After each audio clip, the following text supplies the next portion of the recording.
Wow.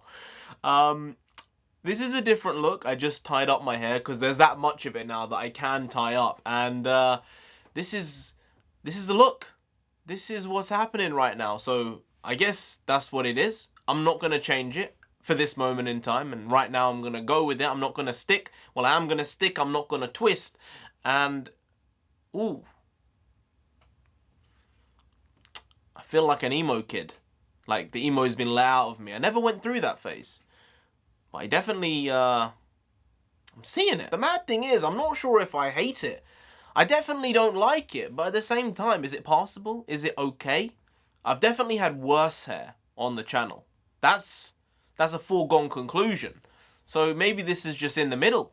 Maybe it is. That's how bad my hair's been, that this is in the middle. But besides my hair's emo phase, Tottenham Hotspurs seem to be going through the absolute ringer right now, and a shit show has indeed ensued at the Tottenham Hotspur Stadium. Nuno seems to be packing his bags. I don't know if this is going to happen. I don't really want it to happen because there's so much instability at the club that maybe sacking him might not be the best idea. I know maybe we've lost a handful of games, but at the same time, look at it like this. 10 games in, 5 wins, good. 5 losses, bad. So you could say he's been bleh. He's been kind of in the middle. I don't think he's done shit. I don't think he's done well. I think the style of play has been pretty bad, but, you know, 15 points after 5 games, sorry, after 10 games, it could have been after 5 games, is not the worst result in the world. While it's not good, it could have been a lot worse. And when we look at the table right now, we are still only 5 points off of the top 4. Really, we're only 5 points off of 3rd place Manchester City. I'm not saying we're going to catch City, but the point is, being 5 points off 10 games in is not that much to claw back. So from that point of view, I'm a bit confused as to why the panicking has led to this red alert, red line, all this type of stuff happening, because I don't think it's conducive to the squad. I don't think it's conducive to the fans. And Nuno has had his back against the wall since the start. He won the first 3 games and people were saying, well, they didn't really play that well. We didn't. But 9 points off 3 games is what we had at the beginning of the season. And I think all the negativity doesn't help. The negativity from outside, within the camp now, there seems to be some breakdowns of certain players and the way that they believe they've been treated. Dele Alli, I want him to do well, but I'm not sure he's the same player he was 3-4 years ago. I don't think he is. Maybe even 2 years ago. He's not that same guy. He doesn't have the pace. He doesn't have the finishing. He's lost that ballsiness he used to have on the pitch. Like, he stepped on a pitch and you thought, oh my God, this guy's going to ruin me. He's going to nutmeg me. He's going to do some step overs and he's going to make me look like a fool. That's the way Dele Alli used to be. He also used to take volleys from outside the box. He also used to be chipping and lobbing balls over for Kane to just finish on the volley. So it's really odd. While injuries have played a part, confidence is a big thing, and I don't think he has any confidence and hasn't for 18 months, maybe even more. He's still real young. He still has the chance to jump back into the England squad. I wouldn't put my money on it, and I wouldn't put my money on him starting for Spurs, because whenever he has played for us, he's looked out of it, and he looked like that last season on the handful of times he played outside of the Europa League.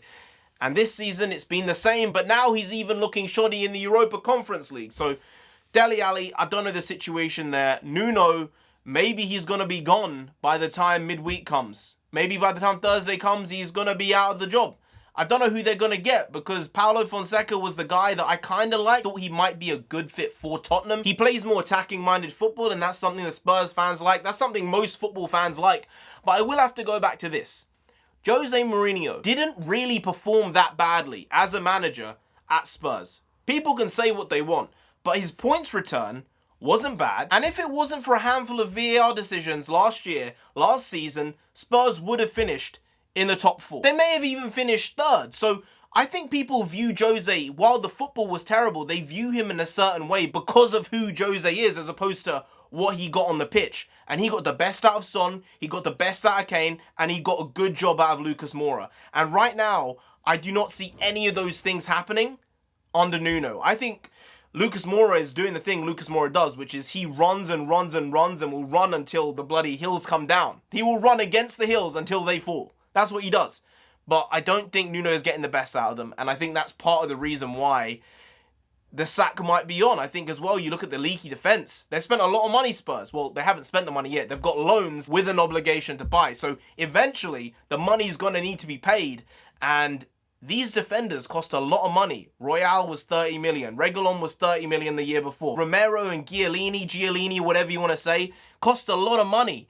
And I don't think you're really seeing the bang for your buck with that. I don't think we made all of the right signings. I think maybe we made some mistakes in the window and didn't strengthen where we really needed to strengthen, which was the centre of midfield. Hjulberg and Skip are fine. But if you're not going to play Ndombele, we don't have another player who can do that job. He played Lo Celso on the weekend against United, and I knew from the get-go that was the wrong decision because he can't pick a pass. Lo Celso can't do it. He's too selfish on the ball. He cannot get the job done. But Ndombele, while he hangs on to the ball a little too much sometimes, he can see the ball. He can see the pass. He can get the ball through the lines and get someone to score. So I think Ndombele should be playing number 10 if he's fit. No one else should be playing that role right now in a Spurs shirt because no one else is capable of it. I would even say, I would go so far as to say, Christian Eriksen, if he's willing to come back, he's exactly what we need. And I would love to see him back. I think that would be a great story for him to be back at Spurs. New boss, new situation, him coming through what he's done from next season or maybe from January. I don't know exactly how long it takes because these things do vary person to person. He is a very fit young guy, so maybe he can have a recovery within 6 months and maybe he can come back to playing football again. But I saw in Italy, he's kind of in an odd situation there with their regulations to do with heart health and that type of stuff. But if he can come back, Christian Eriksen, I would love to see that. But Spurs in a mess, as it always is, and I hope that it can get sorted out without Nuno being fired, because I don't think that would help. But if he does, who the hell is going to come in? I don't know.